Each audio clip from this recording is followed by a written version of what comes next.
Hello! I am going to YALC this year. I bought weekend tickets for YALC, which if you don't know is the Young Adult Literature Convention, which is a book convention that happens once a year in London. I have never been before, but I am super excited to go. I don't think it's on the same scale as like BookCon and Book Expo in the US, but I'm still really looking forward to it because there's going to be lots of book lovers there, which will make me feel very at home, and also there are going to be lots of authors there, and a lot of the authors that are going are authors that I'm not familiar with, authors that I haven't read any of their works. So what I did was I went through the list of authors that are going to be going to YALC and I looked up the books that they've written. I will include a link down below to the YALC website which will list all of the authors that are going. I went through the full list and there are quite a lot of authors going. I went through the full list and picked some books from some authors that I thought sounded interesting, and I ended up with a potential TBR of 31 books. Now, YALC is happening towards the end of July, but it's currently the end of May. There's absolutely no way I'm gonna read 31 books by the end of July. But I'm a mood reader, so I like to have options, and so I thought I would take you through all the books that I've come up with, but because there are so many, I'm just going to go through them really quickly. Name, author, genre, maybe a brief synopsis, and that's it. But I will keep you updated on the ones that I actually read. I've got a few on hold at the library and I'm just waiting for them to come in. So once they do come in, I am planning to do a library haul, so keep your eyes peeled for that. But for now, I'm going to get into the books that are on my potential YALC TBR. So first up, we have All the Things We Never Said by Yasmin Rahman, which is a young adult contemporary book with mental health themes.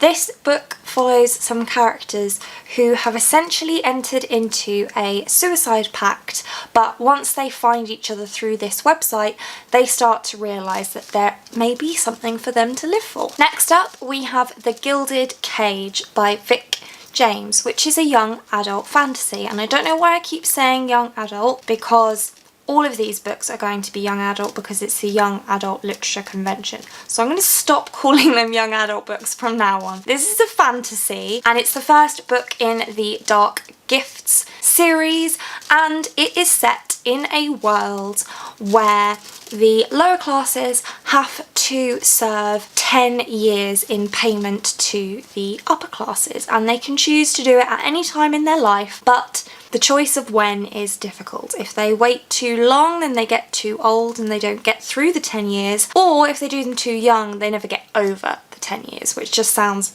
super ominous and interesting. Next, we have Do You Dream of Terror 2 by Temi O, which is a science fiction book following a crew who travel to a neighbouring solar system to test out a potentially inhabitable planet, but it's going to take them 23 years to get there, and that's 23 years that they have to spend on this ship. The Novice, the first book in the Summoner series by Taran Matharu, is another fantasy about a blacksmith's apprentice who discovers he can summon demons and therefore goes to a school to learn his craft. Which, I mean, if you didn't know, I love a magic school setting, so that one was a no-brainer.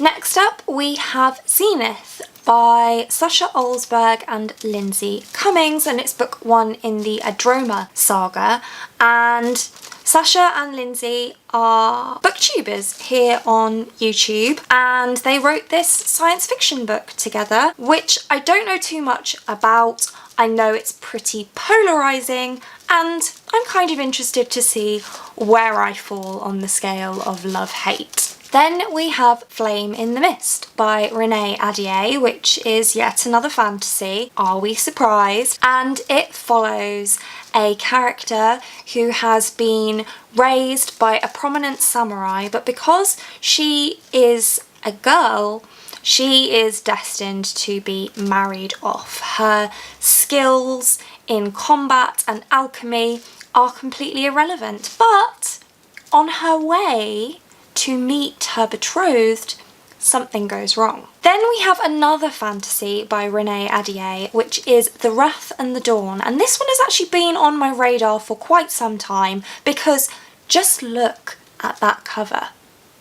I mean, I don't get sucked into cover buys very often, but it's beautiful.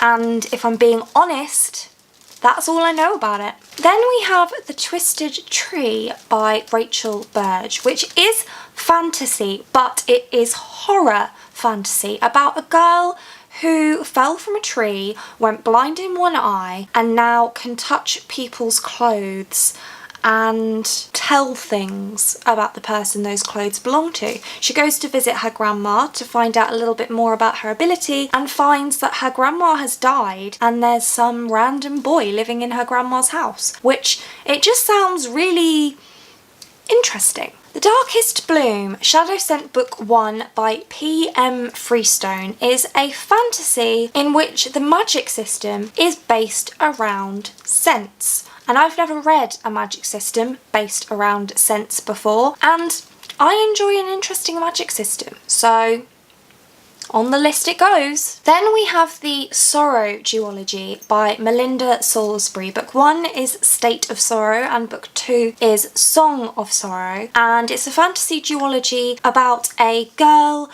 who is filling in for her father, the king, who by the sounds of it is suffering with depression, which seems like an interesting premise. And I like reading books that deal with mental health without directly dealing with mental health. It's not a book about mental health, but it has mental health issues in it, and I like that. The Wren Hunt by Mary Watson follows Wren in a fantasy world where the judges have taken the magic that once belonged to the augurs and are trying to use it to destroy them. Next we have a sci-fi called The Quiet at the End of the World by Lauren James, and this is set in a future of the human race where there was a virus that caused infertility, and so there are only 2 young people left and we follow their lives. The Exact Opposite of OK, the first book in the Izzy O'Neill series by Laura Stephen, is a contemporary book that follows a high school girl who gets implicated in a sex scandal, effectively, and that's not something that I've ever read anything even remotely similar to before, so I thought it sounded interesting. Then we have The Deathless Girls by Kieran Millwood Hargrave, and it's a fantasy, but I'm just going to read the very first section of the Goodreads description because this was all I read and I was sold. Gothic, intoxicating, feminist, darkly provoking and deeply romantic. This is the breathtakingly imagined, untold story of the brides of Dracula. Next up, you guessed it, it's another fantasy, We Are Blood and Thunder by Kessia Lupo, which follows a mage in a world where mages are sentenced to death. Now we have a mystery, which is something a little different for me. I don't read mystery very often, but this one is called Two Can Keep a Secret by Karen M. McManus, and I'll be honest, part of the reason this is on the list is because Two Can Keep a Secret is part of the lyric from the opening of Pretty Little Liars, which is not a book I've read, but it's a show that I've watched and did enjoy. So that's, you know, a big reason why this is on the list. It's set in a town where people keep going missing, and I believe that our protagonist is looking into the missing people. I'm not really sure. It's a mystery. It sounded mildly interesting, so I didn't read too much about it because, again, mystery, less you know, the better. Surprisingly, my next pick is actually historical fiction, which I must admit I'm a little bit nervous about because I don't usually like historical fiction, but this one's called Dread Nation by Justina Ireland, and it follows the battlefields of Gettysburg and Chancellorsville, which is not history that I'm familiar with, which is why it's on this list, because I figured if I'm going to give a historical fiction ago. I want it to be historical fiction based on a history that I'm not particularly familiar with, and to be honest, we don't get taught much American history in the UK, so not so familiar. It's not like World War II, which is what I find a lot of historical fiction is about and is not to my taste. So we'll see how I get on with this one. This next one isn't actually out yet, so I don't know if I'm going to be able to read it at all before YALC, because it doesn't come out until the 11th, which is only sort of 14 days before YALC, but I might be able to get a copy there, and it's called The Stranger's Guide to Tolston by John Tarrow, and I think it's possible that this is a debut novel, and I believe that it's fantasy, but that's not confirmed on Goodreads, so I'm not sure. It follows a male protagonist, which is interesting because we don't get a lot of male protagonists in fantasy, oddly, and he's stuck in a labyrinth, and I love a labyrinth trope, so I don't know much more than that. That was enough to have me put it on my TBR. Now we have another contemporary. This one's called Am I Normal Yet by Holly Bourne, and is book 1 in the Spinster Club, and follows a protagonist who has moved away to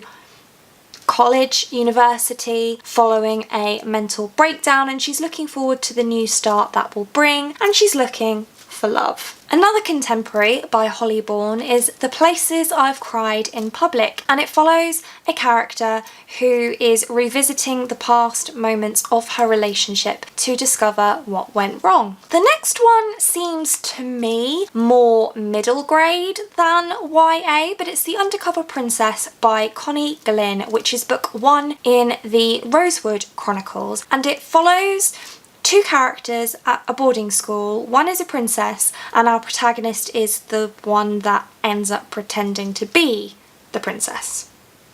And that just sounds very Parent Trap, Princess Diaries, and kind of fun, so I figured, why not? Next we have a super interesting one. This is called Jelly, and it's by Claire Rees, and I'm pretty sure this is another debut novel about people who went through something, but they don't know what they went through, they can't remember it, and now all they know is that they're stuck on a giant killer jellyfish with the shore in sight, and they need to try to escape. So I don't know if this is, I don't know what genre this is, but it's not actually out until the 1st of August, but Claire Rees is going to be at YALC, so I'm seriously really hoping that this book is going to be available early at YALC, because it's due out on the 1st, and YALC is like the 25th to the 27th, so it's only like a week before release, and I'm really hoping to pick it up because it sounds super interesting and I really want to read it. Tilly and the Book Wanderers, Pages & Co. Book 1 by Anna James is another one that's been on my radar for a while, and it follows Tilly, who moves in with her grandparents into their bookshop, and along with Anne of Green Gables and Alice from Wonderland, she embarks on an investigation to discover what happened to her mother. Then we have Heartstopper, which is a queer contemporary graphic novel, I believe, by Alice Oseman, and I don't know much more about it than that. I don't want to, because graphic novels generally have less. Basically, the less you know about a graphic novel, the better, in my opinion, but the cover is cute, the premise sounds interesting, on the list it goes. We also have Radio Silence by Alice Oseman, which is also contemporary, but this one is a standard novel, not a graphic novel. And I've heard quite a lot about Radio Silence, and from what I've heard, it's kind of an analysis of what the alternative options to going to university are. And I did go to university, and that was the right decision for me. It was exactly what I wanted to do, but I feel like there is a lot of pressure on people and expectation on people to go to university, and that's the way you progress in life, but there are other ways, and I'm interested to see what Alice Oseman has to say about the subject. Then we have Revenger by Alistair Reynolds, which is a science fiction novel about essentially what sounds like space treasure hunters, which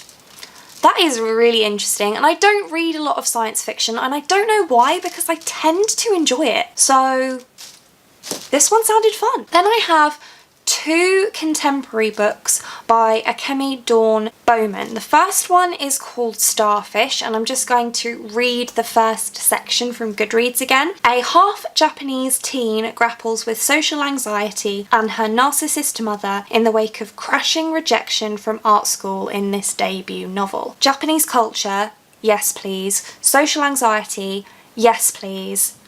Discovering yourself, yes please. The second is called Summer Bird Blue, and again I'm just going to read the first section from Goodreads. Rumi Seto spends a lot of time worrying she doesn't have the answers to everything. What to eat, where to go, whom to love. But there is one thing she's absolutely sure of. She wants to spend the rest of her life writing music with her younger sister Leah.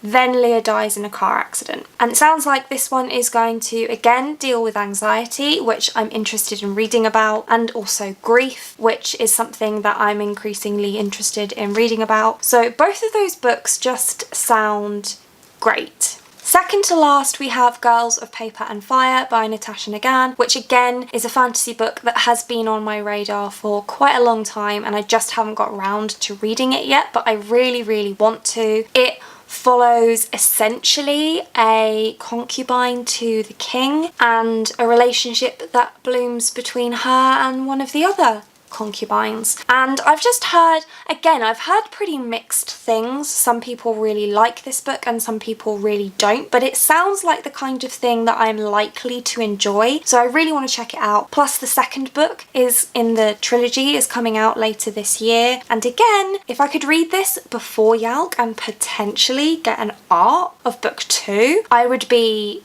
over the moon. So I would like to try and get to this before YALC, if at all possible. Plus, if I can pick up a copy, I can get it signed, which, ace. And finally, we have one last fantasy, and this one is called Sky in the Deep by Adrienne Young, and it follows a warrior who discovers that the brother she thought had died is in fact not dead. And again, I've heard a lot about this one, don't know much more about it than that, but it sounds interesting. It's fantasy, so chances are I'm going to enjoy it either way. On the list it goes, and that's it. 31 books that I potentially want to read. I'm never going to read all of these before YALC, but I'm really glad of the author list for YALC for introducing me to all of these really great sounding books that I would like to read at some point, whether it be before or after YALC. And I will be back with a library haul with some of the books that I've managed to pick up to help me achieve this TBR. As some of them are on this list are contemporary, I'm hoping I can get through quite a few of those because I do tend to read contemporary more quickly than fantasy. That's it. I hope that this was helpful and potentially also introduced you to some new authors and books and genres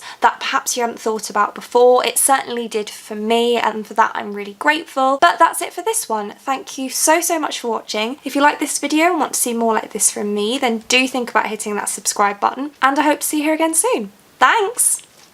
Bye!